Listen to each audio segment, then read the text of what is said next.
Two enemy cores bearing 41. They've locked onto you.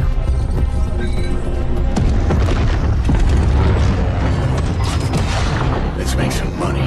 Well, it's Liam Crowley with Screen Rant. Dave and Tim, thanks so much for taking the time. This show is an absolute, immaculate, impressive, like all the adjectives in the world. I'm so super stoked. Please keep going. Yeah. Please just keep going. Spend all 5 minutes doing this. Yes. I want to get right into the deep end. I really enjoyed the Spelunky episode, and I enjoyed the kind of themes that it conveyed because it was talking about, you know, the task of failure and going through that, but finding the adventure that comes in failure. So I kind of want to flip that theme to you guys as creatives. I'm sure throughout this process of bringing Secret Level to life, there are a lot of trials and tribulations to getting to the final product. But did you also kind of find the magic and the adventure in those failures? I like the way you did that. Yeah, well, that was the best nice setup turn. all day. That's a good turn. Yeah.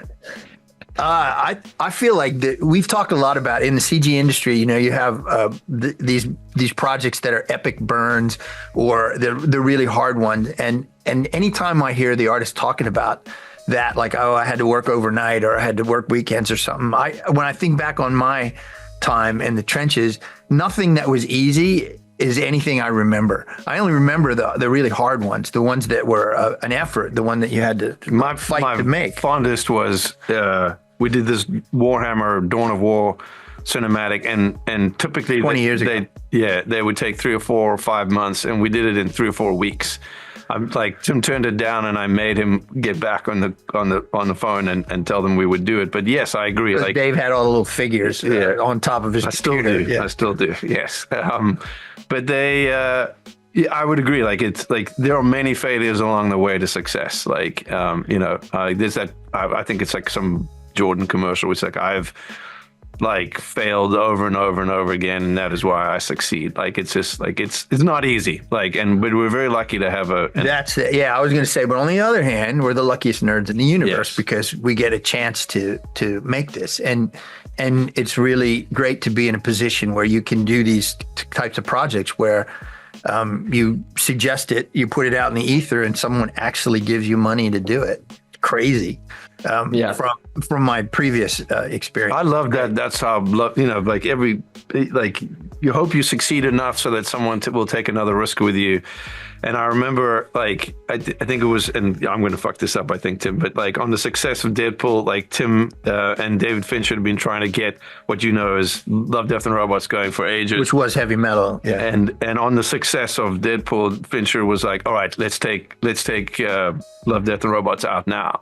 And that's where that series exists. And on the tail end of that, I think we sort of proved that adult animated anthologies can work. And now let's try and do it with some incredibly meaningful IP. And so I think the success of Blur and the success of that series ultimately is why we're sitting here today, lucky enough to do this. Actually, what he said was, congratulations, motherfucker. Now, we're going to use your newfound popularity to get heavy metal made. Yeah. And then he said, fuck it, let's just go to Netflix and get him to do this show because we can.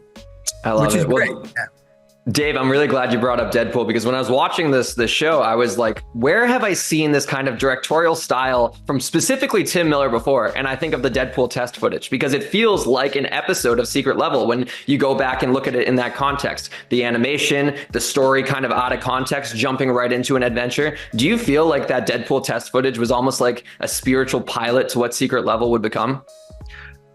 Well, I actually feel like the studio's work doing game cinematics and trailers was a spiritual precursor of Deadpool. You know, it gave us, Dave and I both, a lot of experience in packing a lot of story in a short amount of time, which is a unique kind of creative exercise. So, but mostly, like, I think that test in particular, it's not just the story.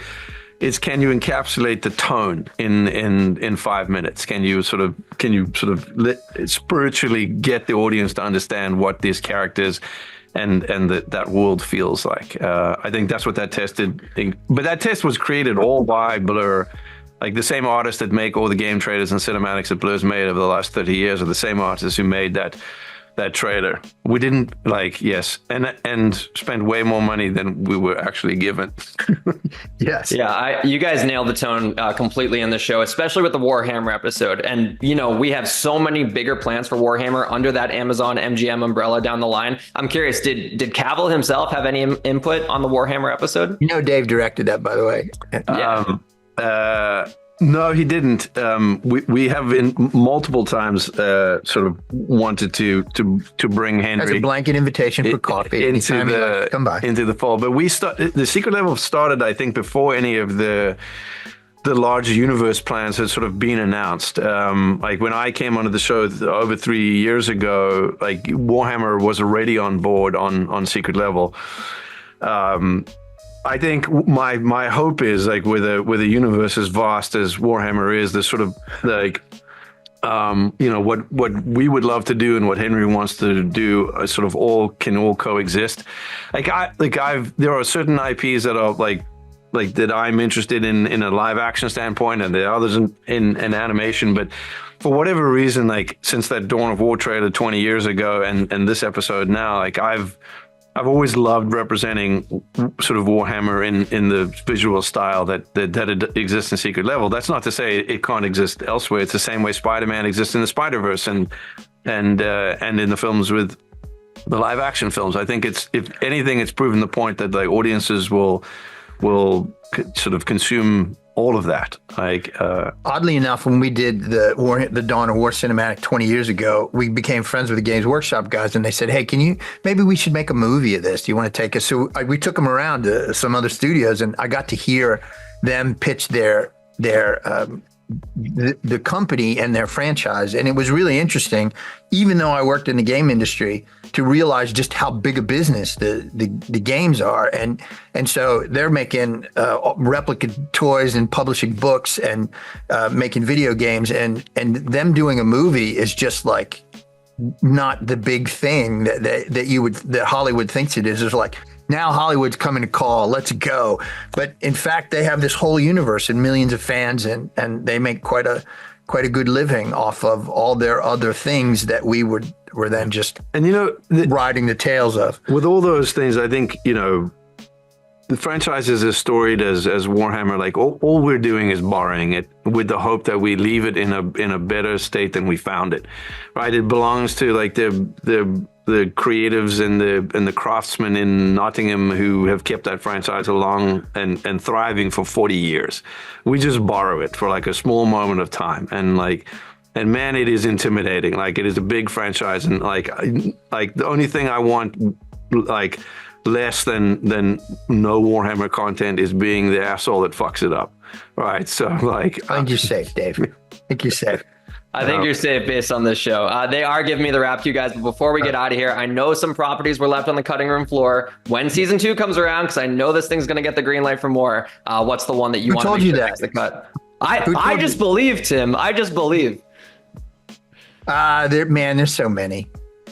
There's so many. I would like the one I know I want to do is if we can figure out a way is like it's the sort of granddaddy of all video games is I need to find a way to make a Pong episode.